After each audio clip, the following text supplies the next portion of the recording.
All right, we're going into chapter 3 now. I'm so excited.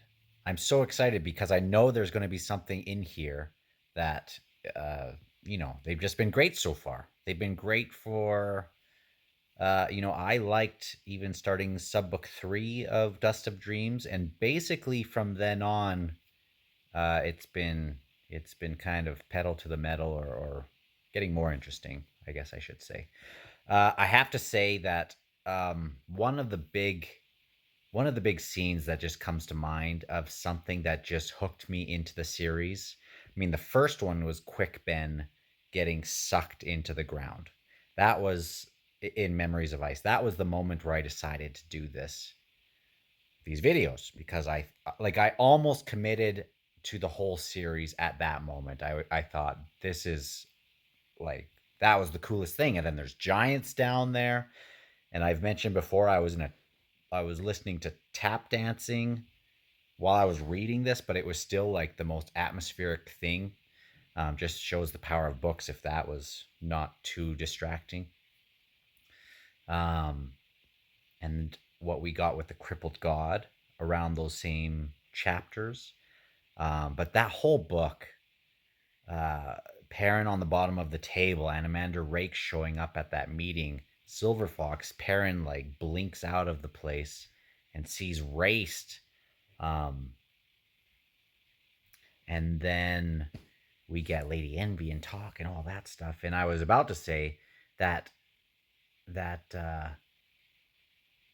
that scene where they go into the Panion Temple and everyone's freaked out except for Lady Envy, who's just like egging them on, right? And Talk is freaked out, and they kind of put a sleep spell or whatever on him, and he wakes up and just the Segula and Baljag and Gareth, Gareth, I think was the dog, and they're just tearing up the place. And for some reason, it's just like scenes like that you can just see in your head. Um, Like I was so excited to get in the Panion Empire. I can't wait to finish this series and be able to go talk about it on a bigger level. And I'm wasting too much time talking because we're in chapter 3. But I did mention before, or I don't know if I mentioned from the last video with Quick Ben and how he, I assume, is talking to Mother Dark because he is now the magus, or however you say it, the mage of shadow, oh no, of dark. And uh you know uh, he has this dark skin, this black skin. And I think a lot of us early on, when we found out that he had this very dark skin and the Tist like I don't know if his is kind of that hue or whatever, but what if he has some Tistandi in him as well?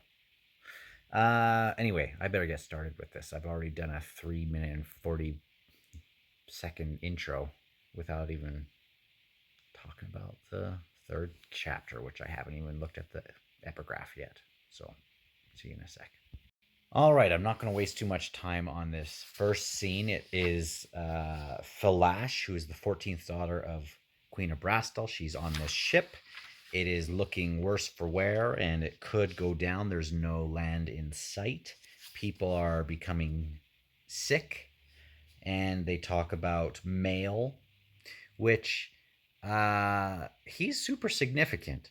Again, I should have caught this earlier. Like I keep honing into uh like the gray area, or um water with chaos and stuff like that. And I mean, Mail with his role is certainly interesting in all this, considering the House of Chains and what that kind of represents, and what the dragons have now been implied to represent in through Ganos. Anyway, they also talk about offerings to deities and gods or whatever. Remember, we had what's her face in Dust of dreams, who was going to like maybe go to spill some of her royal Tistandi blood until it was hopefully enough on like an altar or something. I don't know. Um, and all a lot of stuff, the weirdest stuff in these books have been either like some kind of offering, and sometimes it's just nothing, but sometimes it's like wild. Think of the corruption that what didn't Bidethal kind of like they had a very messed up version of their shadow worship or whatever, and um, think of the Kellic or whatever. Wasn't that sort of like an offering? That whole thing, like it was so weird. Uh, yeah. So it's going to be interesting to see how that either continues or stops. Um, right? Uh, yeah. Anyway, I was just thinking about that. Shirk being on the Undying Gratitude and captaining it uh, is interesting. That's an interesting name as well, right? And if that goes down, that is going to be a sad scene, I think. Like midway through this chapter, uh, the ship is going down, and they don't have enough boats for. They don't have enough room for everyone. So some people are about to die, and they consider prayer to Mael or prayer to someone else, and like this is getting very very interesting. This scene. They don't think this is Mael. They think now it's it used to be the holds. This used to be Mael's realm with the holds, but someone else has a claim to it, right? This is someone else they're dealing with. Um, holy smokes, holy smokes! And then they mention the jacket. So she says the holds are half forgotten by most, especially the long dormant ones. Imagine our, and they're in Mael's domain. I already mentioned that. Imagine our surprise then when a frozen corpse should awaken and rise into the realm of life once more after countless centuries. Oh, they're a hoary bunch, the Jagged. But I still hold to a soft regard for them, despite all their extravagances. Why, in the mountains of North Balcondo, there are tombs. And as for the guardians, well, Jagged Highness? Did you say Jagged? Anyway, that's just where I am now. I don't even know how this ends. Uh, but that's exciting, right? This is super cool. What's happening at this moment in like this is a cool scene. Is Falasha Jagged, right? Does she have the same power? The Throne of Ice is alive once more. Um, this is so interesting, especially with Hood, who wasn't he the guy sitting on the Throne of Ice? Holy moly. This is just getting crazy. I like Flash. Um, she froze the ship, and they lost so many of the crew members, and she's like, well, we didn't even really need them.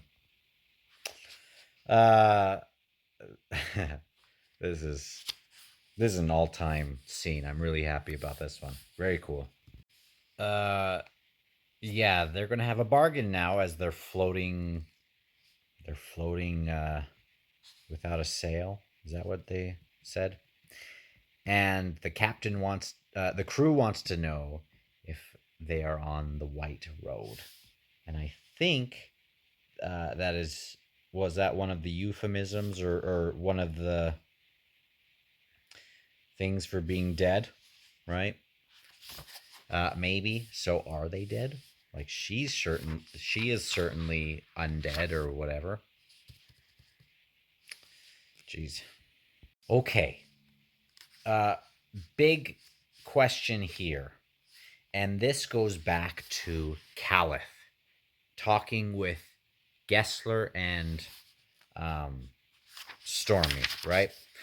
And they are specifically talking about the past, and the Kachin Chamal's past and their past, or her past, when they would hunt animals and da da da da da.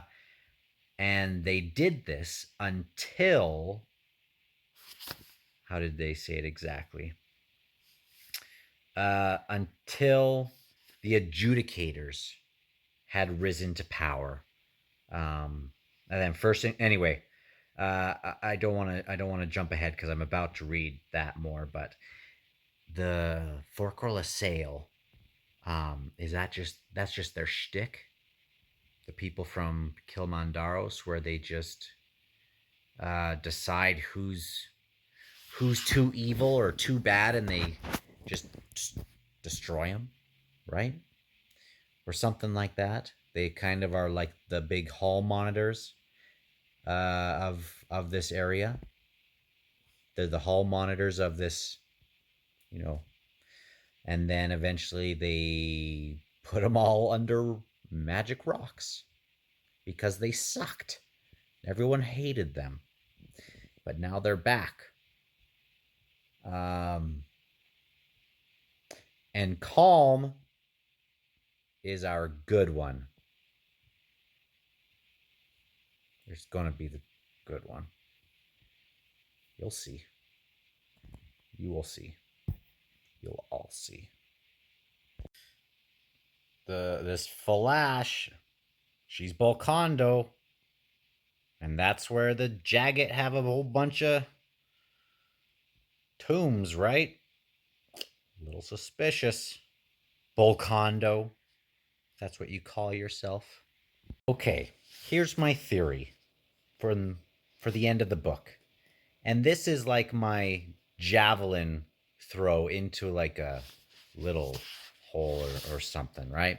From a, from a, however far away. 200 yards. That'd be freaking far, right? Uh, anyway, shows how much I know about javelin throwing. But this is what I think. Now, in Calance, I think there's a bunch of Forkroll Assail being idiots again, just like they did before. And they are like the hall monitors from hell. And everyone got sick of it and put them under rocks, like I said. But also, I think, like I mentioned with Falash, I'm like, is she a Jagged? And maybe not.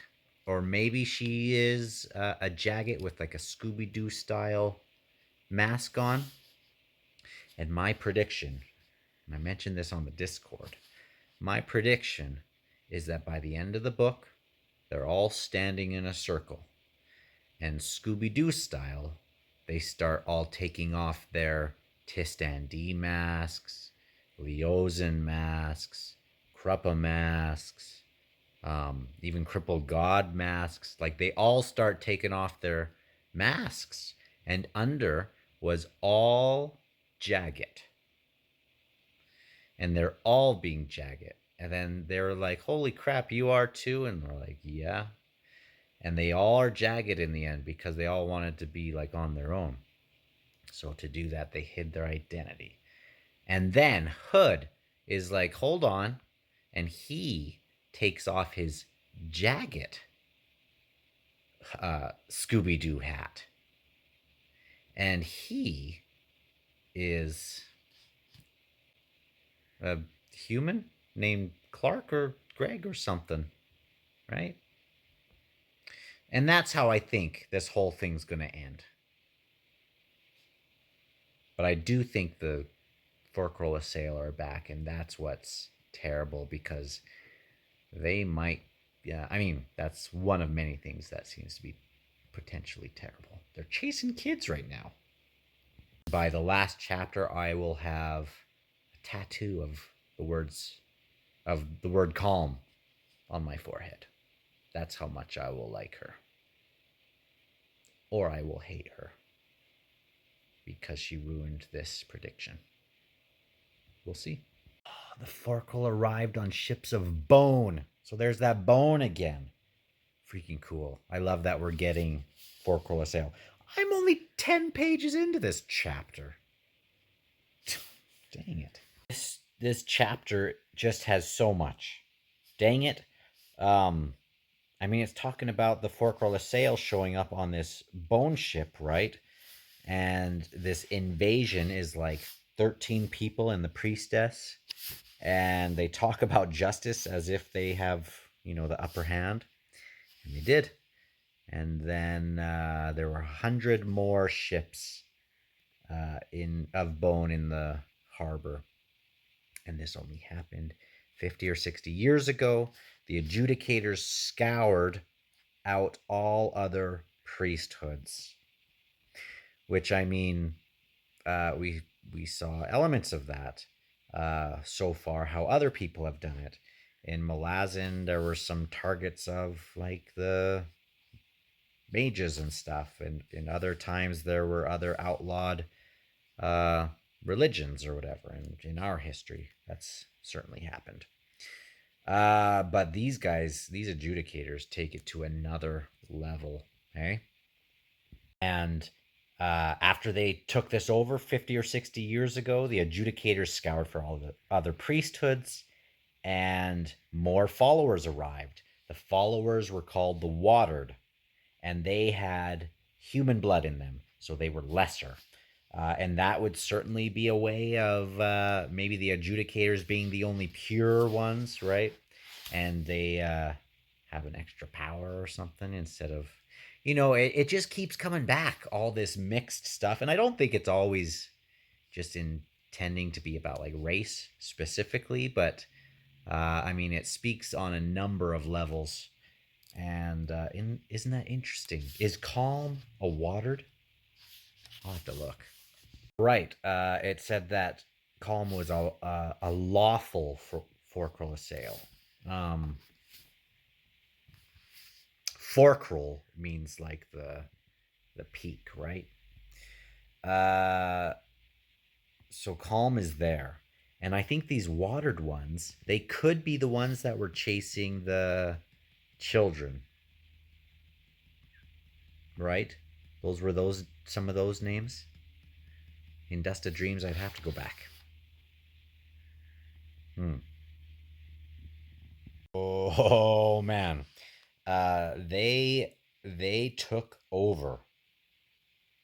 They weren't just waging war with the commoners to get rich. They were toppling empires. Holy crap! It's just amazing to see. Um, I mean, it's terrible, but they are the ultimate version of efficient empire topplers. It's just more than I could ever ask for. It's like Christmas morning with all this info about Forkroll Sale. Um, they could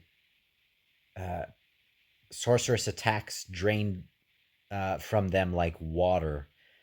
From their long fingers can shatter all the bones in a warrior's body. And we saw what Calm just did by like smacking him with her fingers in the head to Dell him.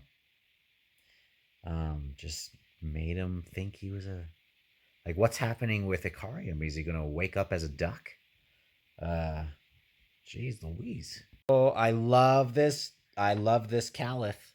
Her story's freaking cool. She heard they were coming and she ran, just like everyone else is running. These are like the boogeymen for the whole planet they're on. So cool. How the heck did they stop them the original time? Then placing magic rocks on them. Of course. I know about the magic rocks.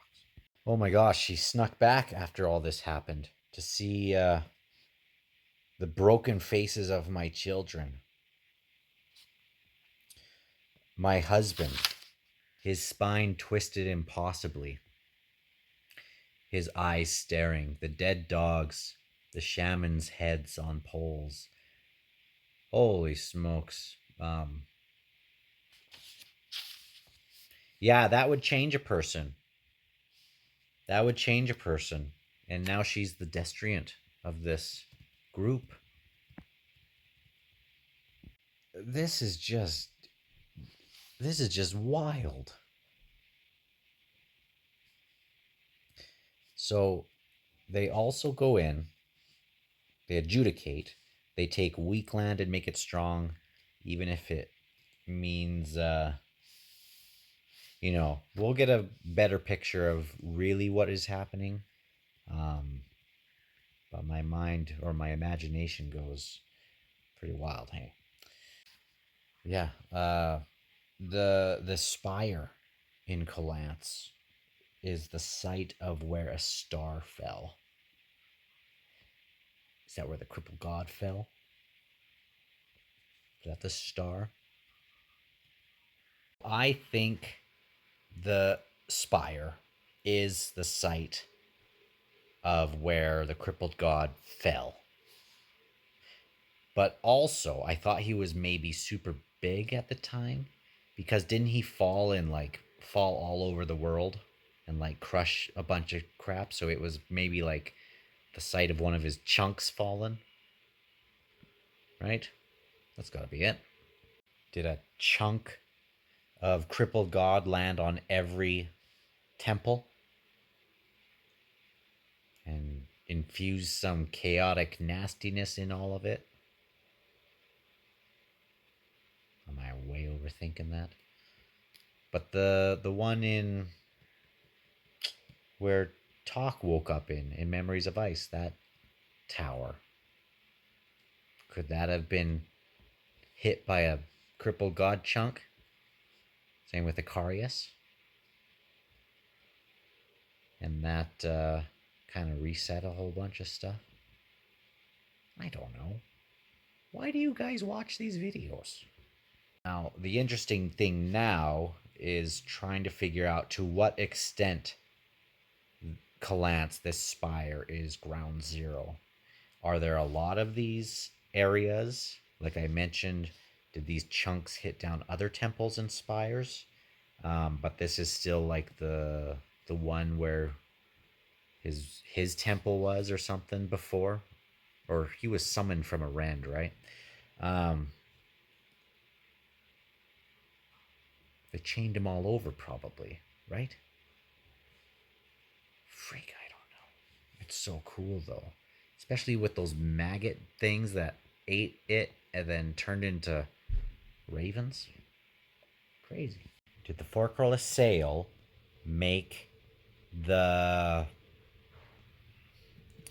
the bones um, place from House of Chains that separated them between, like, was that just them killing a bunch of people like the Toblakai made that, or is this another Forkrol thing that was made and then the Toblakai and it just became a barrier?